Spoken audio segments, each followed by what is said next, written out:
Hola a todos, bienvenidos a un nuevo encuentro del Metacoverso. En este caso nos vamos a desplazar hasta nada más y nada menos a Asia y en concreto vamos a conectar con Japón. Va a ser una de las conexiones con una mayor diferencia horaria. Allí, ya sabéis, ahora mismo nos encontraríamos sobre las 5 de la tarde.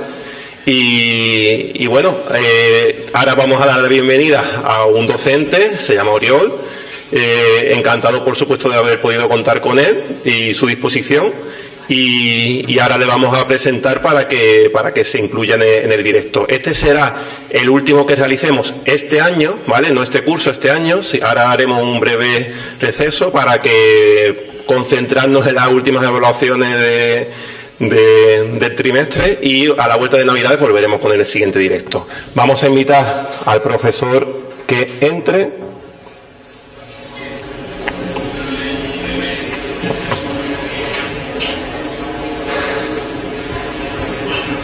Acepte.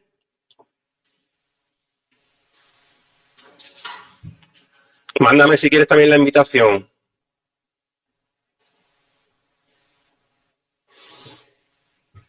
Vamos a esperar que se conecte, a veces tarda un pelín.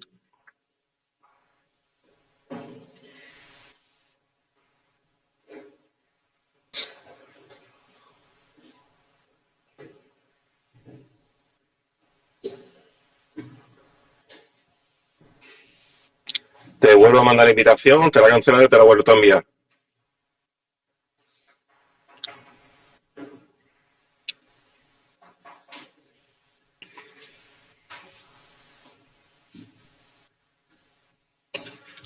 Venga, sé que me la has enviado. Te acepto también la solicitud, acepta también la mía, ¿vale? Que de alguna forma conectaremos.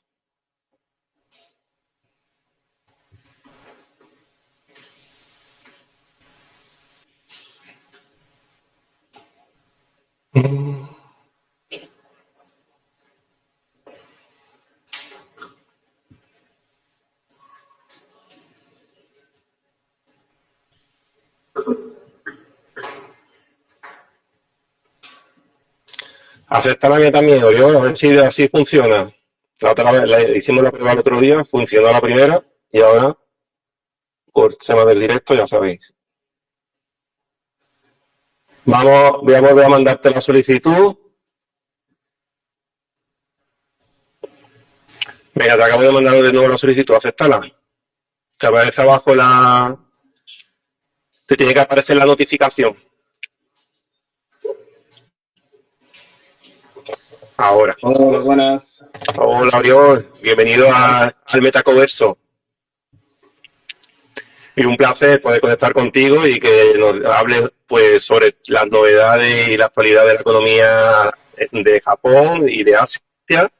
Así que un placer y muchas gracias por la disposición y sacar tiempo, que sé que siempre es difícil. Así que, sin más, le dejo con mis alumnos, ¿vale? En este caso vamos a contar en primer lugar con los presentadores Hugo y Ania. Perfecto.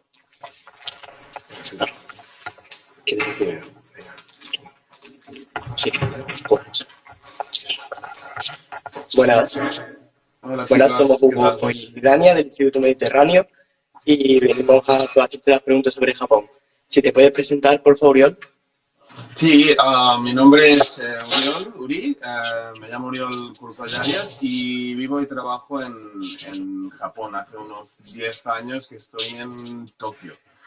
Aquí he estado trabajando de profesor, como ya se lo ha comentado vuestro tutor, y estoy haciendo ahora una investigación de doctorado para hablar un poquito del caso japonés en educación y cómo las estructuras sociales y la economía influyen en el tema del nuevo capitalismo.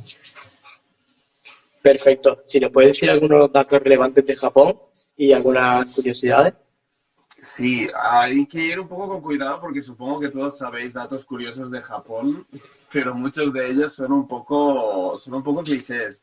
En realidad, Japón, como sabéis, es un país con mucha tecnología y tiene un nivel de renta muy alto, pero una de las curiosidades más interesantes a nivel económico es que ya no es el país del milagro económico que era en los 80.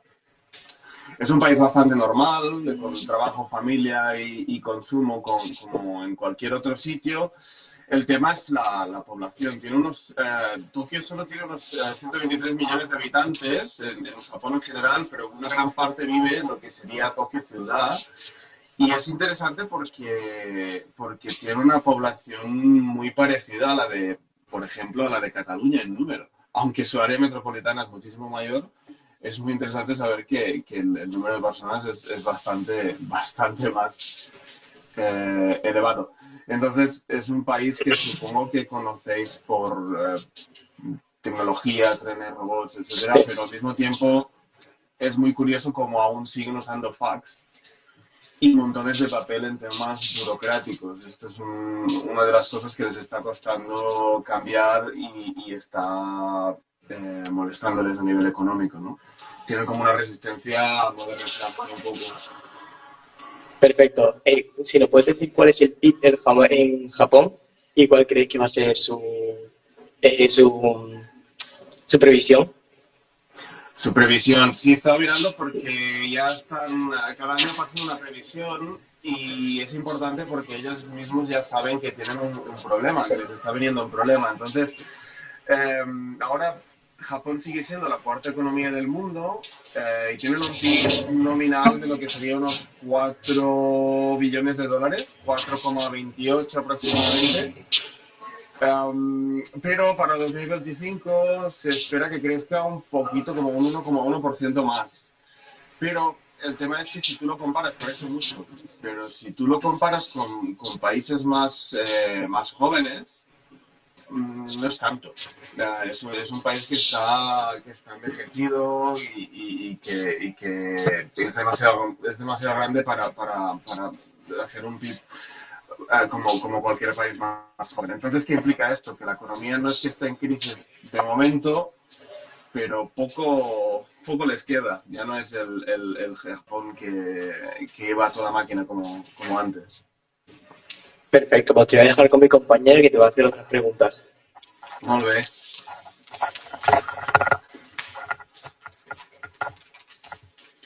Hola, buenas. Hola. Yo te quería preguntar cuál crees que es el sector económico más importante en Japón. Vale, y supongo que se prevé, y supongo que ya lo entendéis y lo sabéis antes de que os lo diga, pero es el servicios. Especialmente el sector turismo es uno de los sectores más importantes. Todo lo que sería educación, banca, tecnología, turismo, representan un 70% del PIB, del Producto Interior Bruto, que es mucho. Un 70% es mucho. Entonces, una parte bastante importante de esta fuerza de servicios viene del turismo, de la hostelería, el transporte, el comercio, etc., ¿no? Esto implica que la mayoría de japoneses están trabajando en empleos de servicios, ni en campos ni en fábricas, y que en general son muy eficientes si los comparamos con el sector servicios de lo que sería, por ejemplo, España, ¿no? Y puedo comparar con lo que teníamos en España. Es un poquito diferente. Vale. ¿Cuál crees que son los datos de desempleo y empleo en Japón? Y claramente Sí. también en el juvenil, en el paro juvenil. En el paro juvenil, a ver, sí hay diferencia aquí, sobre todo porque el desempleo general es de un 2,6% en septiembre y es relativamente bajo si lo comparamos con países europeos o con España. Es una de las brechas más pequeñas entre jóvenes y adultos y eso tiene que ver mucho con un sistema educativo, si queremos buscarlo, que a diferencia del que tenéis vosotros, no está tan devaluado y tienen como una especie de camino de la vida muy marcado, ¿no? Ya van colegio, instituto, universidad, job hunting y trabajo. Entonces muy poca gente se queda fuera de este recorrido. Por otra parte, la parte mala es que el que se queda fuera no puede entrar y por eso tienen tasas de suicidio más grandes o tienen el fenómeno de los hikikomori, que no han podido formar parte de esto. Pero sí, es relativamente fácil encontrar trabajo. Vale. Y por último, me gustaría preguntarte cómo cree que está afectando la inteligencia artificial en Japón. Vale, la inteligencia artificial, a ver, yo creo que está afectando en todos los sitios un poco igual, pero depende de la cultura de cada país el cómo se utiliza. La inteligencia artificial aquí se está entrenando para hacer tareas repetitivas de automatización, lo cual es bueno, ¿no? Porque hace traducciones básicas, resume documentos, atiende consultas. Eso está bien porque Japón es un país que no está muy abierto a los idiomas y les ayuda mucho. Entonces esto puede hacer desaparecer parte del trabajo rutinario, lo cual está bien, pero además como en Japón faltan trabajadores, porque es un país muy envejecido, también se utiliza la IA para cubrir estos puestos. Entonces está como mutando el espacio de trabajo y ya es menos de picar tus datos y que te lo haga la máquina. Pero aquí viene la moraleja para vosotros que sois estudiantes. La inteligencia artificial utilizada como el que utiliza una calculadora, como una herramienta, funciona muy bien, pero utilizada para lo que es imprescindible, que haga trabajos por vosotros, os atrofia un poco la creatividad, ¿no? Entonces, la vía japonesa es muy buena en este sentido. Vale, muchas gracias por responder nuestra pregunta. Y ahora te vamos a dejar con mis compañeros Lucía Roldán y Hugo Roldán. Molt bé. Gracias. Merci. Adiós.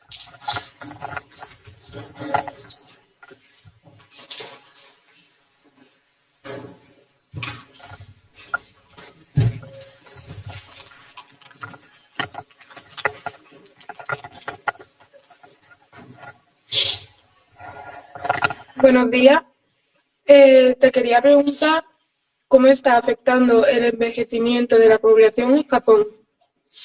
Vale, es un poco lo que estábamos comentando. Imaginaos que es un país donde, bueno, en España pasa un poco lo mismo, ¿no? Pero no tienen descendencia, hay más tasa de mortalidad que de natalidad y es un país que se está volviendo viejo.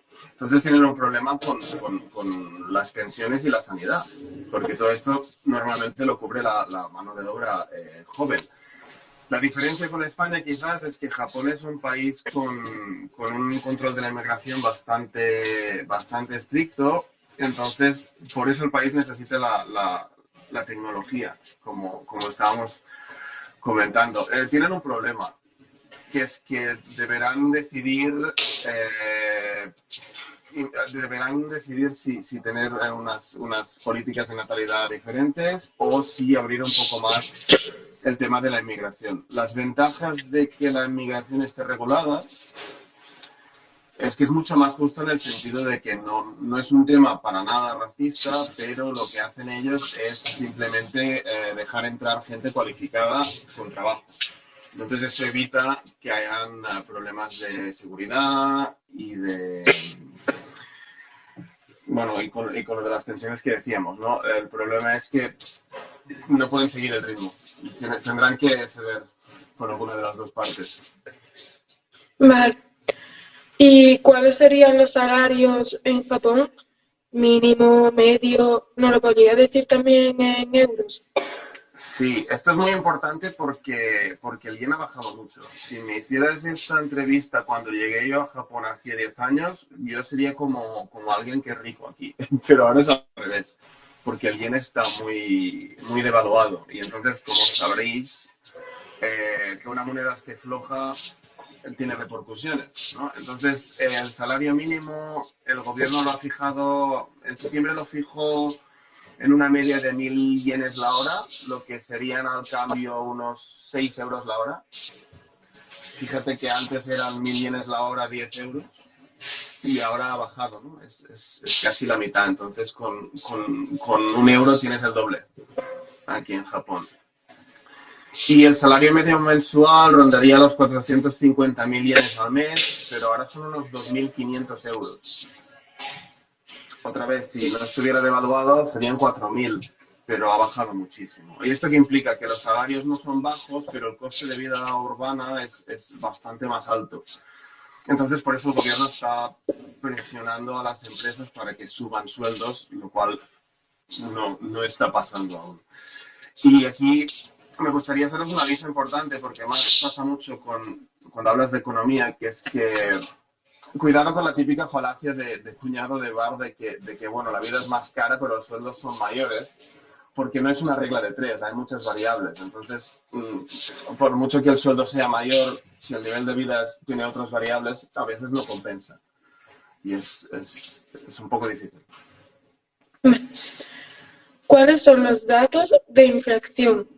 Es decir, el precio medio de la cesta de compra en Japón, como por ejemplo, cuánto cuesta de media una taza de café en una cafetería en Japón, en su moneda y en euro. Claro, por todo lo que os he ido comentando, evidentemente la inflación es mayor, ha subido. Ahora sería un 3%, calculado en octubre sería en torno a un 3%. Eso significa que la compra básica también, ahora iré lo del café, pero la compra básica funciona muy bien también para saber más o menos. Para un mes una persona serían unas 27.000 yenes, que son unos 150 y pico euros, para una sola persona. Un café en una cafetería típica, estoy pensando porque hay muchas, pero si hiciera la media serían unos 400 yenes, que son 2 euros, repito, porque se ha devaluado la moneda. Antes serían un café 4 euros, pero si le ponemos en euros son 2. Pero pensarlo como en yenes, es decir, pensarlo como si fueran 4 porque en Japón no tenemos euro. Entonces, para el coste de vida serían como 4 euros, más o menos. ¿Y eso qué implica? Que después de décadas con precios muy estables y un tema económico muy bueno, ahora está subiendo todo cada año y los sueldos no suben. Entonces, hay más inflación. Vale, pues va a seguir mi compañero Hugo. Muy bien.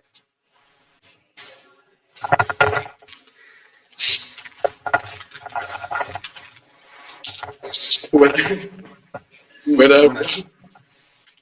¿Qué tal? Uy, qué vergüenza. ¿Qué tal? ¿Cómo están? ¿Cómo estás? Bueno, bien. Bien. Te voy a hacer 2 preguntitas. Venga, focus. Dime. Perdón. No pasa nada. ¿Qué nos puedes contar sobre la bajada del valor que está teniendo el yen y en qué puede Casi. Venga, que ya lo tenéis bien encargado. afectarnos? La verdad, bien. ¿Sí? ¿Y en qué puede afectarnos? La importancia de una moneda fuerte también, ¿no? Vale. Bien, lo has encarrilado bien. Muy bien.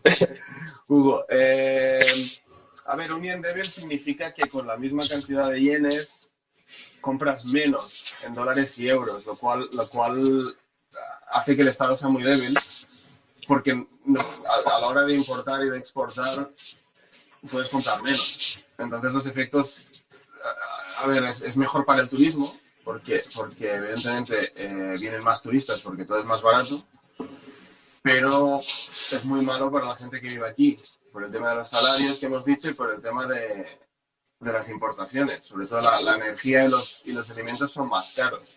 Comprar fruta en España está ahora igual a 1,2 euros y aquí comprar fruta igual son 5 o 6 euros, lo cual es mucho. Bueno, ¿y en qué no puede afectar eso? ¿A quién? La bajada del yen. No, pero afectar a quién. O sea, en general es lo que te comentaba, ¿no? La bajada del yen, ¿a qué no puede afectar? ¿A qué os puede Vale. afectar? Bueno, lo que te decía, ¿no? Puede afectar sobre todo a la gente que vive aquí. La gente que viene como turista podrá... nos afecta en el sentido de que hay más turismo y por eso hay más entrada de líquido en este sentido. Pero las viviendas son muy caras, por ejemplo. O el día a día, o la comida, o lo del café que decíamos. Vale. Ese es el tema. ¿Y la situación de problemas de la vivienda en Japón? ¿Y el precio medio más o menos de la vivienda allí con el yen y en euros? Hmm. Pasa un poco como todas las ciudades y evidentemente el centro es más caro, pero ¿cuál es el problema? Que aquí el centro, ya os lo he dicho, es más grande que Cataluña, o sea, que todo Tokio es más grande que Cataluña, entonces todo es más caro. Lo que entonces son los 23 distritos y los pisos nuevos estarían en torno a unos 153 millones de yenes, que son 850.000 euros. Que repito, son la mitad, pero 850.000 euros es mucho. Lo que se suele hacer aquí y funciona mejor que en España es que fuera de las grandes ciudades hay zonas donde la vivienda es mucho más barata comparativamente porque la población está bajando. Entonces el problema de la vivienda se vive sobre todo en el entorno urbano. Pero aquí viene el truco de que si tú estás dispuesta a jugar un poco con la variable de transporte, puedes vivir en un entorno un poquito más rural, sacrificando 15 minutos de viaje, que es muy poco, y todo es bastante más barato. Y se puede hacer porque los trenes funcionan mucho mejor que en España, por ejemplo.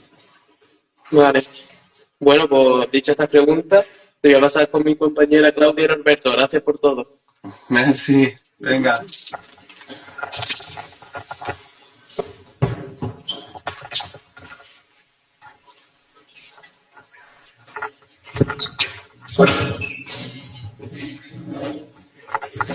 Hola, buenas. Somos Claudia y Norberto y te vamos a hacer unas cuantas preguntas.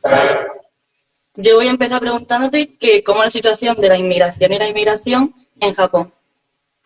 Vale, es un poquito como os comentaba antes, la situación está controlada, en el buen sentido, controlada en el sentido de que por ejemplo, cuando tú viajas a Japón, lo que te piden es que tengas unos estudios que puedas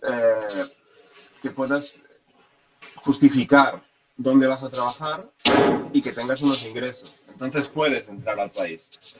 Claro, con todo esto los extranjeros son unos 3,8 millones en 2004 y está bien porque no está masificado como pasaría en países europeos. Y los visados de trabajo cualificado, que son los más específicos, son unos 336.000 más o menos. Que claro, os digo muchos números y eso igual tampoco os soluciona mucho, pero esto implica un cambio cultural lento. Japón sigue siendo un país muy, muy puro culturalmente, son como han sido siempre y están poco globalizados, pero también es verdad que hay mucha más seguridad que la que habría en otros países, ¿no? Porque si no hay desempleo en inmigración, entonces no hay tasas de criminalidad altas, ¿no? Y entonces esto es una ventaja. Pero por aquí os decía antes que tendrán que decidir qué hacer, porque si la población es mayoritariamente vieja, pero tampoco abren a la nueva inmigración, se van a extinguir. Entonces tendrán que decidir un poco qué hacer. Vale, te voy a preguntar, ¿cuáles son las políticas económicas más destacadas actualmente allí?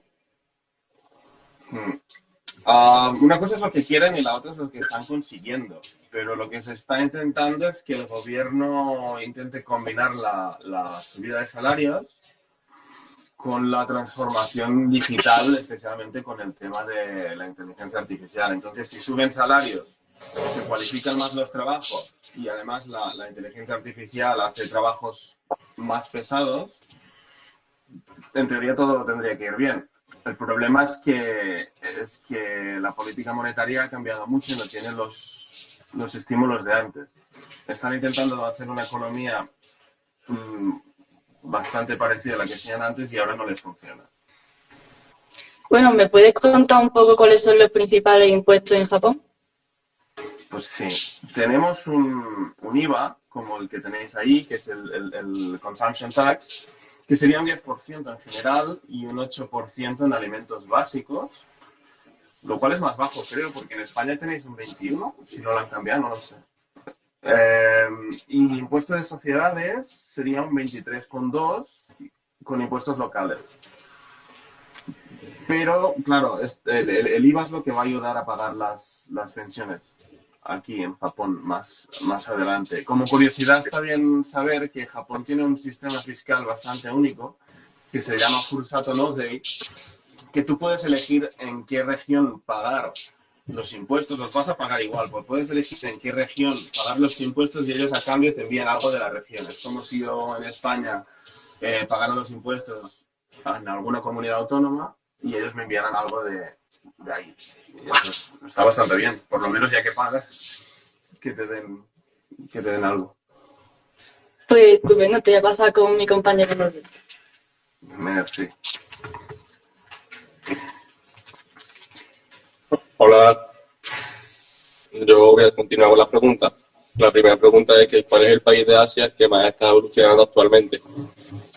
Vale, sería la India. Supongo que lo habéis hablado ya más o menos, pero la gente suele pensar que viene a ser Japón o China, pero ahora mismo es la India. Probablemente en pocos años pase a ser China uno de los países con más, pero ahora sí. Otro bastante dinámico es Vietnam y tienen crecimientos bastante grandes económicamente. El tema es cómo está ahora el tema con Estados Unidos, ¿no? Porque si Asia crece, Estados Unidos tendrá un aliado potencial aquí en el Pacífico que haga frente a lo que sería Corea del Norte y Rusia, ¿no? Entonces es bastante probable que también haya inyecciones de capital en países como Japón. Pero de momento sí, la India. Vale. ¿Podrías decir alguno de los datos más relevantes de la economía asiática? Yo te diría sobre todo que es el tema de la tecnología, es bastante evidente, pero es el de la tecnología.